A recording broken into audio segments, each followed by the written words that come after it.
Bonjour à tous, bienvenue au webinaire de l'IALE.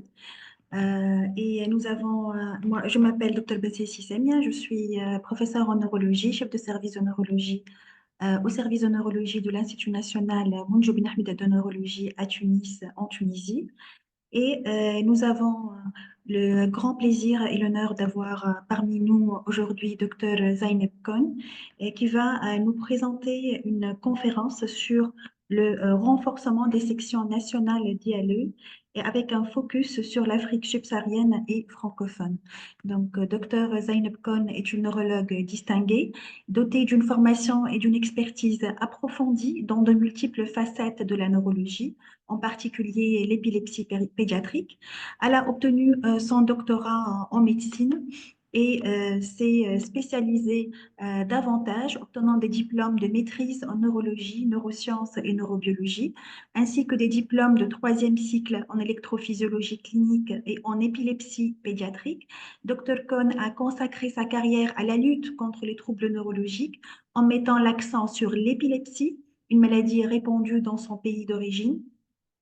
Et dans un contexte de ressources limitées, elle a été la pionnière de solutions adaptées qui couvrent les soins directs aux patients, la formation, la recherche clinique et fondamentale et la mise en œuvre d'outils innovants pour combler le fossé dans la gestion de l'épilepsie dans les pays en développement. Parmi ses fonctions figure celle de consultante en neurologie à l'hôpital universitaire Point G, chargée de recherche à l'Université des sciences, des techniques et des technologies de Bamako et de PDG d'une ONG sous l'égide de Global Health Mali, mettant l'accent sur son leadership dans les capacités cliniques et organisationnelles. Donc la parole est au docteur Koné. Bonjour, professeur Zainab Koné. Donc, Bonjour. on va passer à la conférence et n'hésitez pas à poser vos questions en utilisant l'icône questions-réponses. Dr Koné nous aurons le plaisir d'avoir Dr Koné parmi nous pour répondre à vos questions. Donc, la parole est à Dr Koné. Merci beaucoup, professeur Samia. Je pense que Guy peut y aller avec.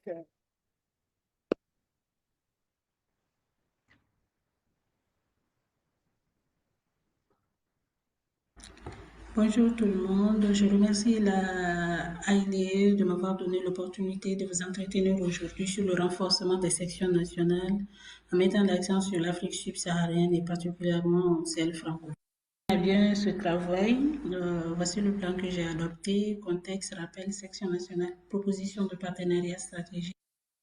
Fondamentalement, l'épilepsie est une pathologie neurologique qui est assez fréquente et c'est là particulièrement dans des pays à faibles ressources et où les défis sont assez nombreux, notamment le manque de neurologues et de techniciens EEG qualifiés, une forte stigmatisation sociale dont font l'objet les patients et un accès limité aux médicaments antiépileptiques essentiels et une insuffisance de ressources aussi bien financières que matérielles. Ces difficultés rendent nécessaire une approche concertée et adaptée aux réalités du terrain.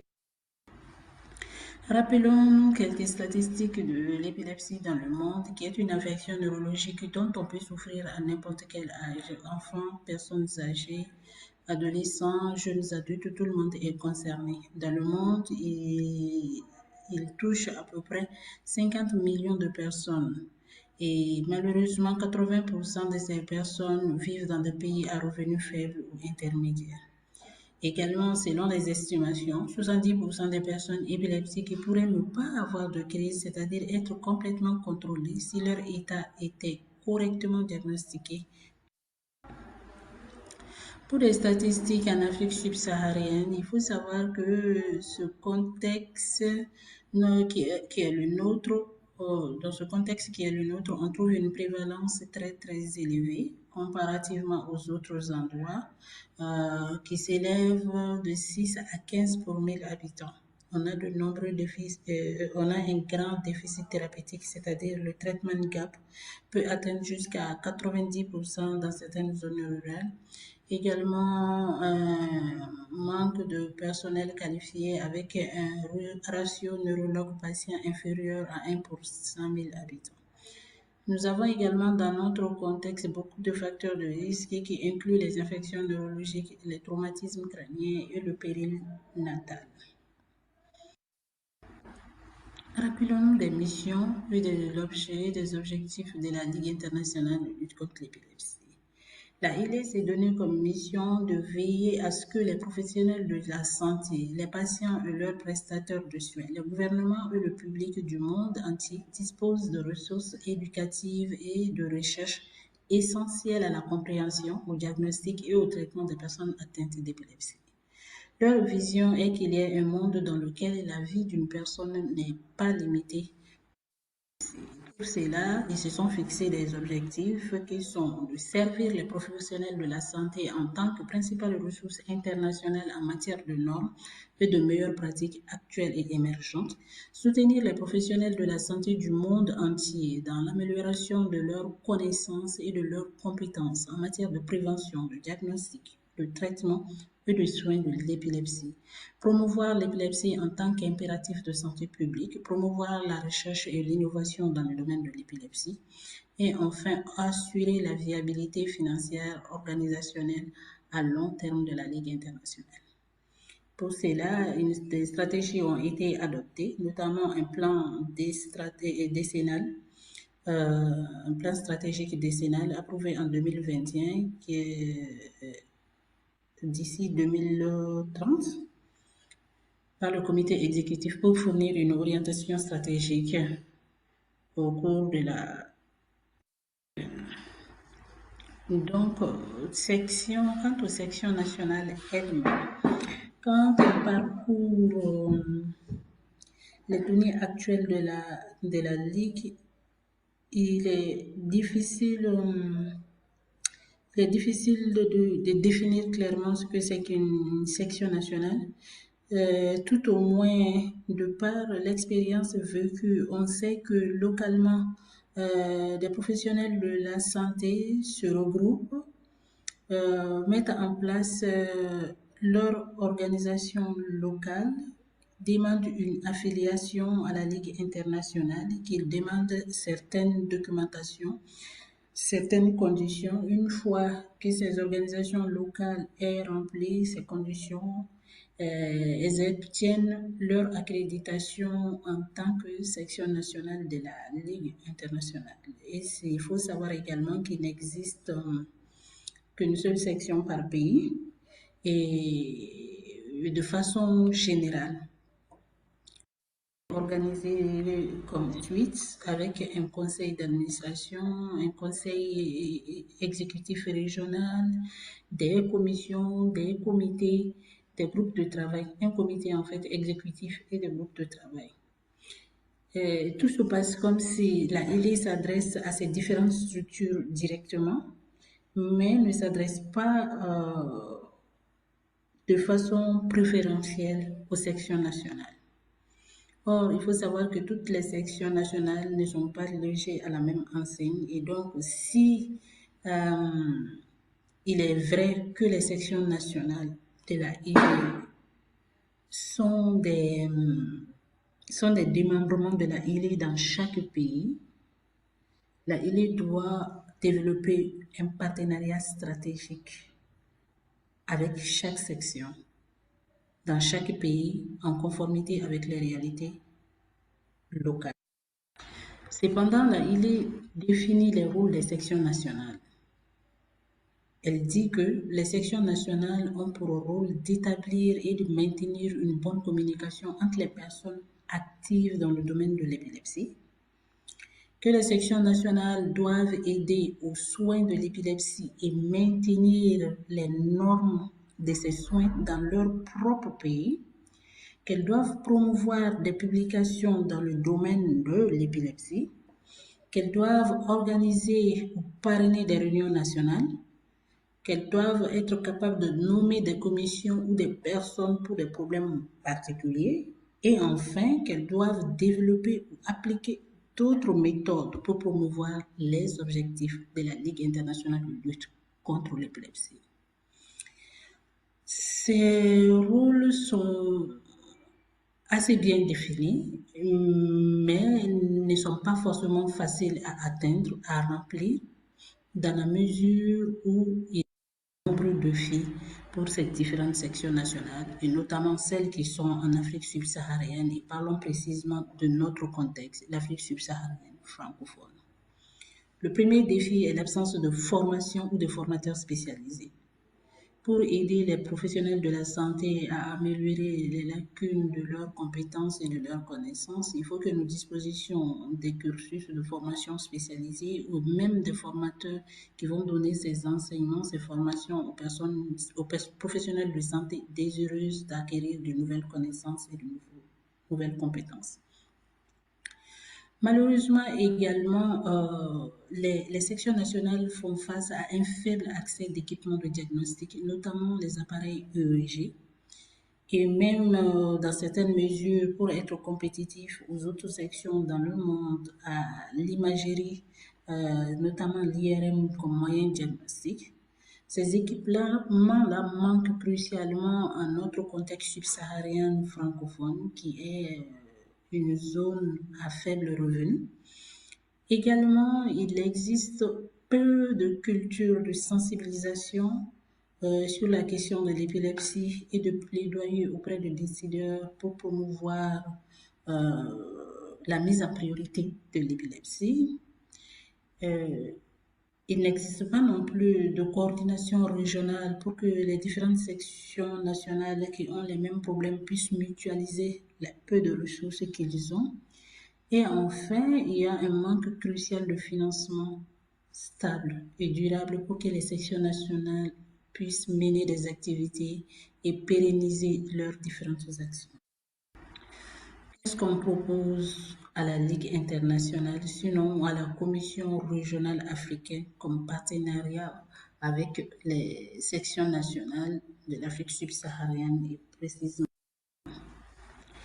De façon générale, on a parlé du plan stratégique décennal de 2021 en 2030 de la Ligue elle-même, qui a déterminé 5 objectifs et qui sont des standards de bonnes pratiques, les standards et les bonnes pratiques, l'éducation, le développement professionnel et éducationnel, le plaidoyer, la recherche et l'innovation et la viabilité financière et organisationnelle. Et donc, on va se baser sur ces objectifs, ces buts déjà déterminés dans le plan stratégique et décennal pour faire des propositions d'action à la Ligue internationale afin qu'elle puisse amener les sections nationales à accomplir leurs différents.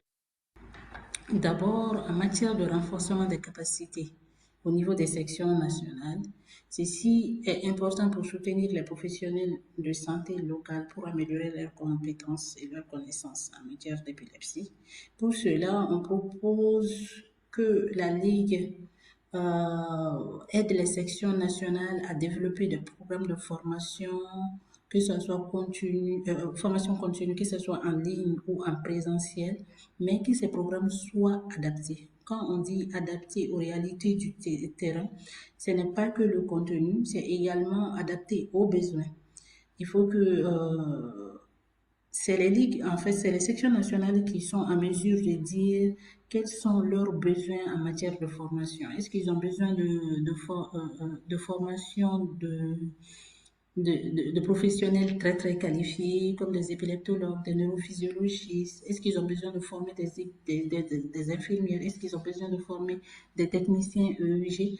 Quand même que le dialogue, que la communication soit directe entre les sections nationales et la Ligue afin qu'ensemble ils arrivent à déterminer des besoins personnalisés, besoins spécifiques à chaque section nationale et que la Ligue aide la section nationale à créer des programmes de formation adaptés aux résultats de cette analyse conjointe entre la Ligue et les sections nationales. On propose également à ce que la Ligue aide à trouver des financements des bourses de formation en fait, c'est-à-dire financer des bourses pour que ce soit pour les neurologues ou les techniciens et même des infirmiers spécialisés. S'il est vrai que les formations permettent d'avoir certaines connaissances, il est également vrai que pour avoir la compétence, il faut la bonne compétence s'acquiert avec la pratique dans un environnement ou un centre avancé où on peut apprendre à côté de personnes qui ont plus d'expérience et où on peut se faire sa propre expérience. Donc, les bourses de stage, de perfectionnement, les stages oui, les stages de qualification. C'est important. Il faut que, avec les sections nationales, que la Ligue arrive à trouver des moyens pour amener les professionnels de santé qui ont acquis des connaissances, à mettre ces connaissances en pratique pour qu'enfin ces personnes, ces professionnels de santé acquièrent des compétences requises pour faire face de façon adéquate aux problèmes liés à l'épilepsie chez les patients. Donc, comme je l'ai dit, ces bourses-là ne concernent pas que des spécialistes, notamment les neurologues, les neurophysiologistes, les épileptologues, mais également les techniciens EEG et les infirmiers. Il faut que la Ligue aide les sections nationales à mettre en place des programmes de tutorat et de mentorat qui peuvent être local ou bien international. Quand même, il faut que, selon les besoins de chaque section, qu'on arrive à mettre en place des programmes d'échange, des systèmes de mentorat par des experts internationaux au niveau de la... Après le renforcement des capacités, il y a également le soutien logistique et matériel. C'est là pour assurer l'accès aux outils de diagnostic et de traitement. Pour cela, nous proposons le don de matériel médical. Il faut que l'AILE accompagne les sections nationales pour qu'elles puissent collaborer avec des institutions partenaires pour fournir des EEG, du matériel d'électrophysiologie, des médicaments antiépileptiques essentiels. La Ligue doit jouer un rôle d'intermédiaire ou bien un rôle d'introducteur en fait de ces sociétés, de ces sections nationales auprès de ces institutions partenaires. En faisant cette démarche, elle crédibilise les sections nationales et soulage en fait les donateurs qui savent que le don a été fait là où le besoin se fait sentir. Également, la Ligue doit accompagner les sections nationales dans leur démarche d'accès à une bibliothèque numérique, offrir un accès gratuit subventionné à des ressources pédagogiques telles que des livres, des articles et des vidéos. Il est important aussi que la Ligue soutienne les sections nationales dans le développement des unités spécialisées. Il serait intéressant et important que des hôpitaux locaux puissent créer ou renforcer des unités spécialisées dans la prise en charge de l'IA. Il est important également de faire un travail de plaidoyer et de sensibilisation. Ceci pour prôner l'épilepsie comme une priorité de santé publique. Pour cela, nous proposons un accompagnement des sections nationales dans l'organisation des campagnes contre la stigmatisation et l'épilepsie. Il faut pousser les sections nationales. La Ligue doit être capable de pousser les sections nationales à mettre en place, à organiser ces campagnes,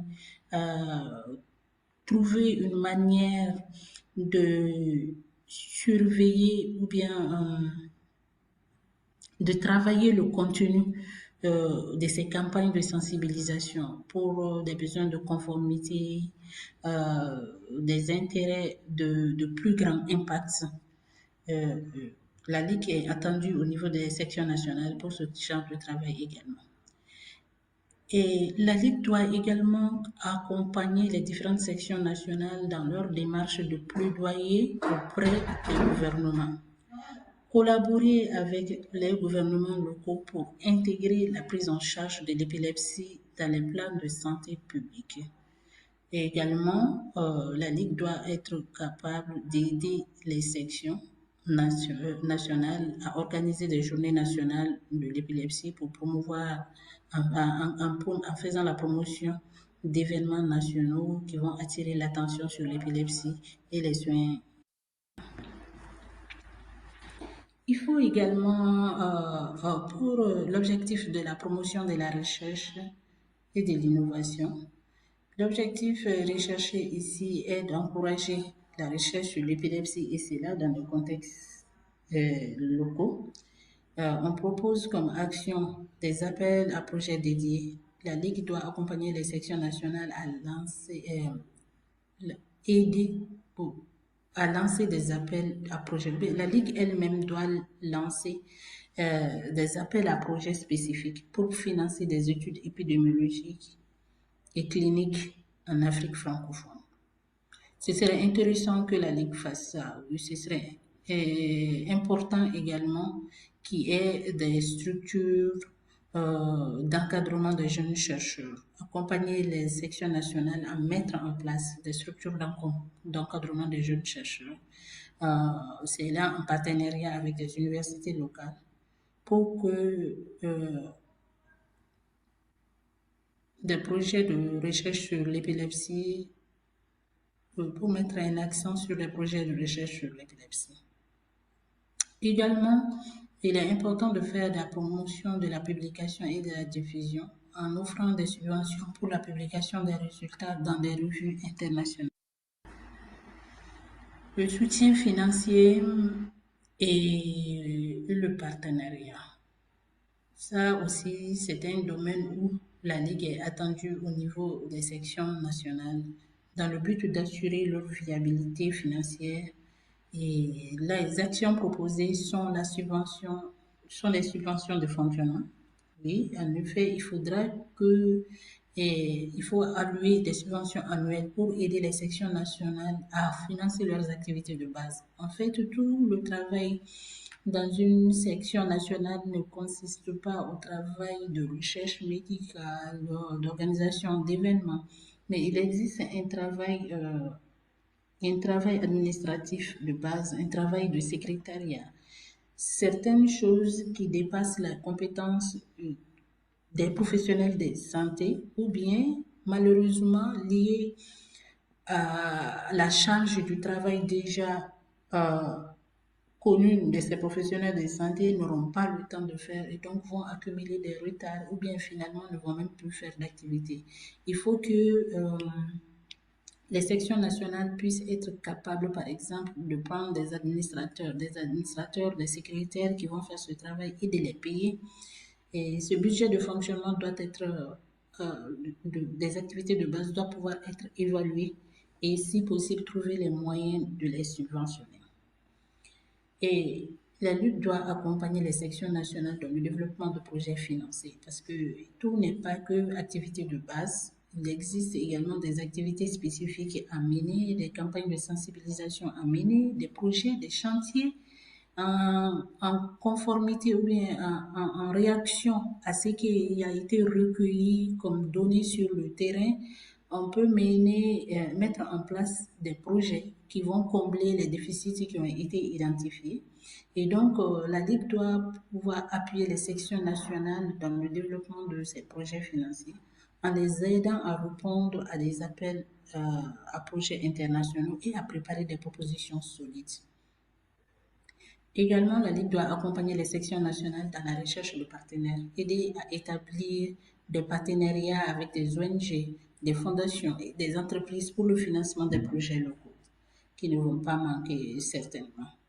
Également, la Ligue peut aider par la co-organisation des événements, c'est-à-dire financer des conférences régionales et des ateliers locaux sur. Ce n'est pas tout. Il serait intéressant et important que la Ligue accompagne les sections nationales pour la mise en réseau des acteurs locaux et internationaux, et ceci pour servir de première ressource internationale pour la meilleure pratique. Pour cela, il serait intéressant de créer des plateformes d'échange, euh, que ce soit en ligne, où les sections nationales peuvent partager leurs expériences et les meilleures pratiques. D'organiser également des forums régionaux annuels entre les différentes sections et dans notre cas, les sections francophones pour favoriser la coopération et l'échange d'expertise, par exemple. On peut également, la Ligue doit également financer la participation des membres des sections nationales aux congrès mondiaux. C'est là où on voit tout le monde se donne rendez-vous pour apprendre des autres, partager leur propre expérience, corriger leurs manquements et établir un réseau avec d'autres personnes dans le monde entier qui parlent épilepsie. Il est important, tout aussi important, d'évaluer et de suivre les progrès pour garantir l'efficacité des actions entreprises. Pour cela, il serait important de mettre en place des indicateurs de suivi pour mesurer les progrès réalisés par chaque section nationale, exiger à ce que les sections nationales fassent des rapports d'activité pour évaluer l'impact des programmes et ajuster les stratégies en conséquence.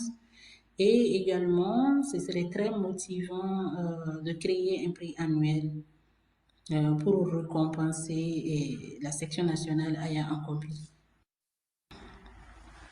En conclusion, cette approche combinée, axée sur le renforcement des capacités, le soutien financier, la recherche et le plaidoyer, permettrait à la Ligue internationale de lutte contre l'épilepsie d'avoir un impact durable et significatif dans les pays francophones subsahariens de l'Afrique. Il faut qu'on éclaircisse ensemble que les sections nationales sont des organes des démembrements de la Ligue internationale dans chaque pays. Donc, l'accompagnement des sections nationales, tant sur le plan technique que financier, est essentiel pour atteindre la vision d'une société où la vie des personnes ne serait plus limitée par l'épilepsie.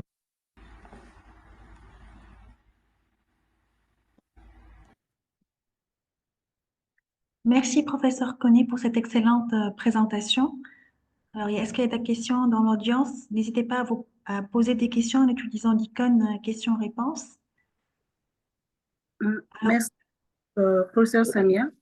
Je voudrais un peu discuter du contexte en fait de cette présentation. En fait, au niveau de la commission sous-régionale africaine, il est difficile d'organiser des webinaires en passant par les sections nationales directement. Il faut trouver des candidats, des personnes en particulier. Tout se passe comme si les sections n'ont pas de lien direct avec la Ligue en réalité. Et quand on regarde les rapports sur le site de la Ligue internationale, les rapports que les chapitres, les sections nationales envoient de leurs activités annuelles, malheureusement, les sections subsahariennes de l'Afrique ne sont pas vraiment à jour. Et cela a amené à se poser des questions. Qu'est-ce qui se passe? Est-ce que les sections connaissent leur rôle? Est-ce que la Ligue a une mainmise ou bien a un regard, un moyen de contrôle sur les sections pour les accompagner dans la réalisation des objectifs communs? Et donc, en essayant de poser des questions à gauche et à droite, on a eu quelques impressions qu'on a voulu partager avec tout le monde parce que mon impression est qu'en réalité, tout se passe comme si les sections sont des organes indépendants qui se légitimisent en envoyant des informations à la ILE. Alors que quand on voit l'organigramme de la ILE, les sections nationales sont des représentants de la Ligue. La Ligue doit s'assurer que les sections travaillent selon ses mots d'ordre. Ça doit s'assurer d'abord même que les sections sont capables de travailler. Est-ce que les sections nationales ont les moyens pour mettre en place des activités, pour relayer les objectifs, pour aider la Ligue centrale à atteindre ses objectifs? Donc, ce travail-là, c'est comme une sorte de rappel ou bien une sorte d'ébauche, un essai sur la question parce que elle reste toujours ouverte. Il faut qu'ensemble, on arrive à réfléchir à la bonne manière de faire travailler les sections, de faire que les sections nationales en Afrique puissent être productives, puissent aider à atteindre les objectifs généraux de la Ligue. Donc, c'était un exercice, c'était pas facile pour une clinicienne d'aller dans ce monde de Global Health et puis essayer d'en faire quelque chose. Quand même, j'espère que ça va motiver ou bien ça va servir d'élément de base pour que les sections nationales sachent que voici ce que la ILE se propose et comment élaborer des plans personnalisés sur mesure à leurs problèmes nationaux pour aller voir la Ligue centrale et voir dans quelle mesure elles pourront organiser tout ça, mettre tout ça en œuvre ensemble. Et dans votre présentation, vous avez proposé une meilleure collaboration entre les différentes sections nationales, établir des collaborations à un niveau régional, sous-régional, disons, en Afrique subsaharienne, en Afrique du Nord. Donc, je pense que c'est une très bonne idée, le fait de travailler ensemble par sous-région en fonction des particularités de cette sous-région. Qu'est-ce que vous en pensez? Oui, je le crois parfaitement dans la mesure où les ressources sont insuffisantes. Je pense que le peu de ressources qu'on ait doit être mutualisé. Une section peut avoir quelque chose et l'autre ne pas l'avoir. Pourquoi ne pas mettre ensemble ces différentes ressources pour atteindre les différents objectifs que les sections se seraient fixés? Donc, je pense que la proximité aussi est un bon facteur, est un grand facteur. Il faut profiter de cela. On parle la même langue, on est proche géographiquement. Si on doit organiser quelque chose, on peut le faire ensemble et bien le faire, sinon mieux le faire que si on devait le faire tout seul. Donc, je crois que oui, la mise en commun des ressources des sections locales, régionales, bonne chose. Je pense que l'IALE peut aider dans ce sens, de nous permettre une meilleure coordination entre les différentes sections nationales. Et est-ce que ces sections sont implantées dans tous les pays francophones ou est-ce qu'il y a des pays où l'IALE n'est pas représenté? Oui, je crois qu'il y a des pays qui n'en ont pas, qui n'ont pas de ligue, de représentation de la ligue dans leur pays. Mais aussi, je pense que ça, c'est un travail que la commission sous-régionale africaine doit mener également, identifier les zones où il n'y a pas, identifier les problèmes, qu'est-ce qui les empêche d'avoir des sections nationales à ce niveau, et après, comment les aider à implanter une section locale et comment les accompagner à développer, en fait. Le plus gros du défi réside à ce niveau-là. Comment aider les sections nationales à développer leurs sections, à aller de l'avant, à être créatifs, à être innovants, à aider véritablement les professionnels de santé qui sont dans leur pays et in fine, améliorer la vie des personnes vivant avec l'épilepsie. D'accord. Et qu'est-ce que vous pensez de la télémédecine concernant les consultations, les interprétations d'EEG? Je pense que ça, c'est une très bonne chose. La solution de diagnostic, d'interprétation, tout ce qui se fait à distance, je pense que cela sied très bien à nos contextes à ressources humaines également limitées, parce que nous n'avons pas de nombre suffisant de ressources humaines. S'il faudrait attendre le temps de former le nombre de personnels suffisant, ce temps-là de formation laisserait pour compte beaucoup de personnes qui souffrent actuellement de cette maladie. Et donc, il serait intéressant d'utiliser les nouvelles technologies comme la télémédecine pour que les services de santé en matière d'épilepsie puissent être offerts à des personnes là où il n'y a pas de spécialistes, que ce soit le diagnostic, aussi bien que la clinique que l'électrophysiologie. Tout ceci est possible aujourd'hui. D'accord, merci. Il y a pas vraiment de questions, il y a juste un commentaire de la part de Dr Djibo qui vous remercie pour cette belle présentation et qui insiste sur l'importance de la formation continue. Oui, et merci, docteur Djibo. Je voudrais également revenir sur le fait que euh, la Ligue centrale doit identifier avec chaque section nationale le besoin de formation que les sections ont. Les gens ne sont pas au même niveau. Bien sûr qu'il existe un plan stratégique décennal de 2021 à 2030 qui s'adresse à tout le monde de façon globale, mais je pense que il faut venir auprès des sections nationales pour identifier leurs problèmes propres et les aider à trouver des solutions. Il ne faut pas oublier non plus que dans la majeure partie de nos pays, la santé mentale à laquelle l'épilepsie est classée n'est pas une priorité de santé. Et Oui, donc, même les budgets qui sont alloués à la prise en charge de façon globale ne sont pas suffisants, à plus forte raison que d'allouer des budgets à des sections nationales de lutte contre l'épilepsie. On a du mal à trouver des médicaments de base anti-épileptiques. On a du mal à trouver des médicaments anti-épileptiques d'urgence en cas d'état de mal. On a du mal à organiser la référence dans nos pays, à trouver des spécialistes. Donc, voilà, le problème financier revient et est récurrent. Parce que si la Ligue n'aide pas les sections nationales à identifier les sources de financement de leurs activités, elles ne pourront pas, parce qu'elles ne peuvent pas produire. Nous n'avons pas suffisamment de membres pour dire que les cotisations de membres vont être suffisantes pour organiser quoi que ce soit. On n'a pas dans nos contextes des organisations privées qui ont l'habitude de faire des donations à des institutions ou bien à des organisations pareilles. Et on n'a pas, enfin, des gouvernements qui pensent allouer des fonds à des organisations comme celle-là.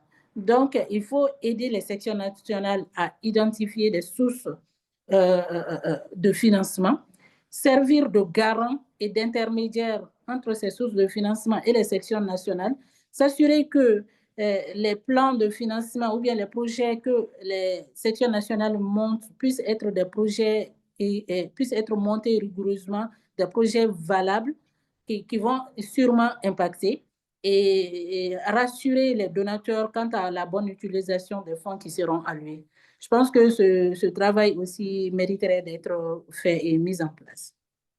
tout à fait. Donc, je pense qu'il n'y a plus d'autres questions. On arrive à la fin du webinaire. Je ne sais pas si vous avez d'autres remarques, professeur Koné. Non. Voilà, je vous remercie encore une fois. J'espère que l'IALE va aider pour établir des partenariats pour nous aider, en particulier en Afrique francophone, à pallier à toutes ces insuffisances. Mm. Oui. Euh, Merci beaucoup. J'aimerais juste mettre un accent sur le côté francophone. Oui, c'est vrai. Le côté francophone est un peu en retard. C'est vrai que la Ligue a fait beaucoup de choses en faisant des traductions de beaucoup de documents. Mais même par exemple, lorsqu'on fait des appels à fonds, saisir ces opportunités-là est difficile parce que le plus souvent, c'est fait en anglais. Donc, oui, c'est vrai qu'un accent doit être mis sur le côté francophone de la chose et aider, accompagner les sections qui sont francophones à développer de plus en plus leur section nationale. Merci. Merci encore une fois. Donc, juste pour rappel, concernant la base de données du projet Global Health in Epilepsy. Donc, ce projet fournit un registre des projets d'épilepsie existants dans toute l'Afrique, la Méditerranée orientale ainsi que dans d'autres régions. Il identifie des formations telles que l'emplacement du projet, les partenaires institutionnels, la portée du projet, les sources de financement et les besoins en bénévoles. La base de données est rapide et facile à remplir. En soumettant des informations sur votre projet, vous contribuez à la bonne compréhension des efforts déployés dans le monde entier pour réduire l'écart de traitement de l'épilepsie. La base de données vous donnera l'occasion d'apprendre des autres et d'explorer les opportunités de collaboration qui pourraient renforcer votre propre travail ainsi que celui du secteur. De plus, la base de données permettra aux personnes de différents domaines tels que le gouvernement, les universités, les organisations à but non lucratif ou philanthropiques de se renseigner sur les efforts existants tout en offrant un moyen de s'en engager. Euh, donc, vous pouvez aussi, on va passer à la diapositive suivante. Avec vous pouvez ici scanner le code QR pour recevoir votre certificat. De plus, il y a maintenant un lien dans la boîte de discussion vers les certificats. Merci encore d'avoir été parmi nous au cours de ce webinaire et j'espère que cela vous a été profitable et à très bientôt.